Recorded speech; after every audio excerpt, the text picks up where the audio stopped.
और आखिर में अल्लाह ने क्या फरमाया कि वक़्सिद फी मशी का वग़ज़ुज़ मिन सौतिक, अपनी चाल में म्याना रवि पैदा करो। ये चाल एक साइन है। असल में बताया जा रहा है कि जो भी काम होगा उसमें जल्दबाजी नहीं करनी है, अफरा तफरी नहीं करनी है। हर काम देखो, एतदाल किसे कहते हैं, इक़्तिसाद किसे कहते हैं, सुस्ती और जल्दबाजी, चुस्ती नहीं, सुस्ती और जल्दबाजी के बीच का रास्ता। फौरन अब लोग क्या करते हैं, ये कामयाबी का बेहतरीन उसूल समझा रहे हैं लुक़मान अलैहिस्सलाम अपने बेटे को। इसमें आपकी दुनिया भी बनेगी और आखिरत भी। जल्दबाज लोग कभी भी कामयाब नहीं होते। मिसाल के तौर पर एक बंदा आपके पास आया, जी 1 करोड़ रुपए मुझे दे दो, बिजनेस है और लगाओ, और देखो धम लोग छापेंगे, और देखो वसीम भाई ने मुझे दिए थे, आज इतने पैसे हो गए, फलाने दिए थे, आपने 2 करोड़ उठा के दे दिए, ये ले भाई। कोई भी फैसला करने में जल्दी नहीं भाई, तहकीक करो। लालच में आके ना इंसान कहता है बस मैं, जैसे बोलते हैं मुजारबत स्कैंडल नहीं चला था, हम चीख चीख के थक गए भाई, ये 2 नंबरी हो रही है, ये बंदा पैसा लेके भाग जाएगा। हम दाढ़ी वालों को भी समझा रहे हैं, तबलीग वालों को भी, टोपी वालों को भी, बगैर टोपी वालों को भी, ओ भाई इतना प्रॉफिट इन्वेस्टमेंट पे कोई नहीं देता, ये कहां से दे रहा है। मुझे याद है वो दिन, हमारे उस्ताद हजरत मुफ्ती अहमद मुमताज साहब, अल्लाह उनकी उम्र में बरकत दे, वो पूरे मुल्क का दौरा करके आए, मदरसों में खिताब कर रहे हैं, स्कूलों में जहां जहां उनको मौका मिल रहा है सबको समझा रहे हैं भाई ऐसा नहीं होता, एक आदमी इतनी रकम लेके ये भाग जाएगा। लेकिन पैसा उसने इतना देना शुरू किया ना कि आंखें अंधी होना शुरू। मुझे याद है लोग आते थे, यार हम इतना सोना मुफ्ती साहब हम लगा रहे हैं, औरतों तक ने कहा कि भाई सोना बेचो और लगाओ, हम मना कर रहे हैं कि भाई ये नहीं, इतनी जल्दबाजी मत करो।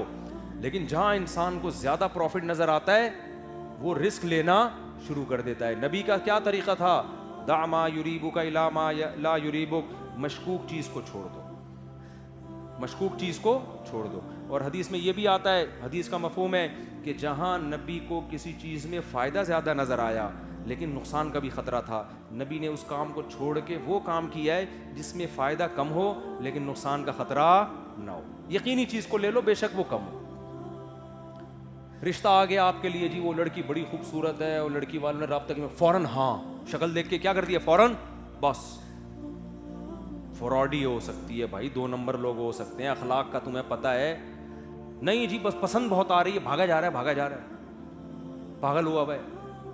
सारे फैसले इसी तरह हो रहे हैं। तो लुक़मान अलैहिस्सलाम बच्चे को एतदाल सिखा रहे हैं, जल्दबाजी किसी भी काम में जल्दबाजी नहीं, शेख बनाने में भी जल्दबाजी मत करो। किसी पीर साहब का बयान सुना, उन्होंने रुला दिया आपको बयान, बड़ी अच्छी अच्छी बातें, आपने कहा यार बुजुर्ग, इट इज कॉल्ड बुजुर्ग, इसको क्या कहते हैं बुजुर्ग, फौरन बैत होकर अपनी जिंदगी उनके हवाले कर दी। इतनी जल्दी नहीं भाई, थोड़ा बैठो, कई कुछ तवील अरसा सुनो उनकी, देखो क्या इन तिलों में तेल कितना है, ठीक है ना, लोगों के कहने पे ना जाओ। हो सकता है ये सारे आप जैसे बेवकूफ बैठे हो इनके गिर्द जो इनको अच्छा कह रहे हैं, ये भी आपकी तरह जल्दबाजी में आए हो। तहकीक करो। हकीमों डॉक्टरों में भी ऐसा होता है, अरे सुना है फलां जगह एक हकीम है केले से कैंसर का इलाज करता है, ऐसे हो जाता है ना, हर पागल से पागल भागा जा रहा है। केले से शुगर का इलाज, हमारे दौर में एक हकीम इजाद हुआ था, केले से शुगर का इलाज, सांस दमे का इलाज।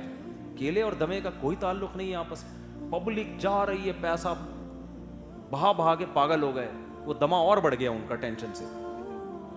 हर काम में क्या हो रहा है, मुझसे अक्सर लोग कहते हैं आपका बयान नहीं आया, आपका बयान नहीं आया। मैं कहता हूं भाई हमें पूरी तहकीक ही नहीं है।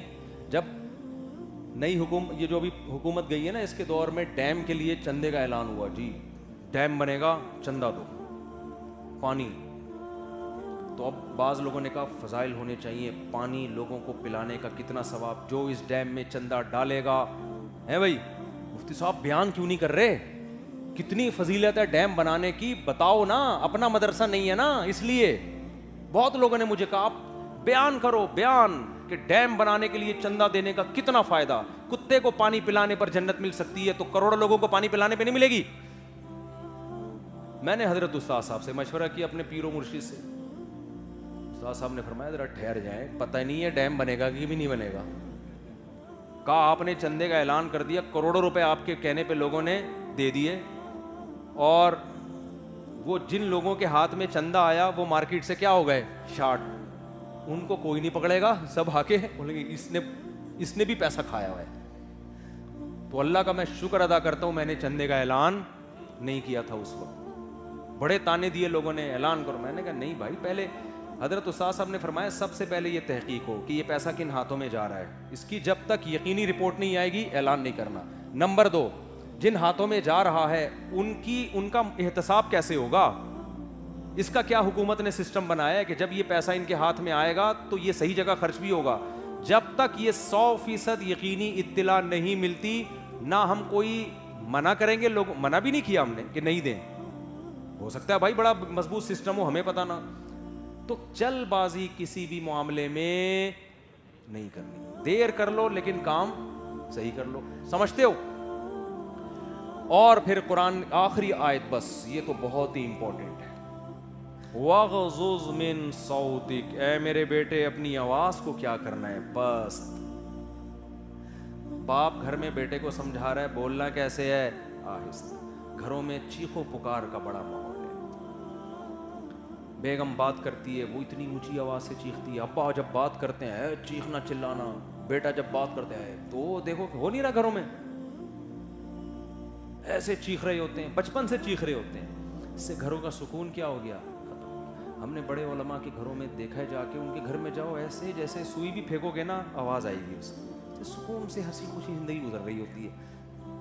शौहर बीवी को जब कुछ समझाता है, देखें आप काइंडली आज आपने खाने में नमक थोड़ा तेज कर लिया है, काइंडली थोड़ा इसका ख्याल किया है, वो कहती है जी शुक्रिया, मैं बहुत आराम से। बाप बेटे को समझाता है बेटा नमाज पढ़ ले, नमाज का टाइम हो गया है, अच्छा नहीं होता, अच्छा अब्बू मैं आ रहा हूँ, ये चलता है। जो शरीफ लोग हैं ना उनके घरों में, बेटा थोड़ा देर से आ गए, बेटा आप कहाँ, बाप ऐसे बोल, बेटा आप क्यों इतनी देर से आ गए, बेटा अच्छा टाइम नहीं होता आने का, ठीक है पापा मैं कल से ख्याल करूँगा। पापे लेने गया बता ठीक है ना। तो ये घर का माहौल। अब बताओ लुकमान अलैहिस्सलाम अपने बेटे से कह रहे हैं कि आवाज़ आहिस्ता रखो, तो खुद भी तो आहिस्ता समझा रहे होंगे ना। हमारे यहाँ बाप जब बेटे से कहता है ना कि आवाज़ आहिस्ता, तो चीख के कह रहा होता है, ये बाप चीख रहा होता, क्या हो गया, शर्म नहीं आती तुम्हें, नमाज नहीं पढ़ता। फिर अब अगर आप बच्चे को समझाएंगे ना कि आहिस्ता बोला करो, तो बच्चा आहिस्ता नहीं बोलेगा, क्योंकि माहौल जो आप घर में बना रहे हैं ना। हमारे हजरत फरमाया करते थे, बाज़ उलमा ऐसे तौहीद परस्त थे, पूरी ज़िंदगी तौहीद पर बयान किया, जब इंतकाल हुआ तो उनकी कब्रों को लोगों ने सरदागाह बना लिया। क्यों? तौहीद पर बात तो की, माहौल तौहीद का नहीं बनाया उन्होंने। समझते हो कि नहीं समझते? नहीं आई बात मेरा, माहौल तौहीद का नहीं बनाया, बिदअत के खिलाफ बात की, माहौल बिदअत के खिलाफ का नहीं बनाया। हवा हिर्स वाला दिल बदल दे, मेरा गफलत में डूबा दिल बदल दे।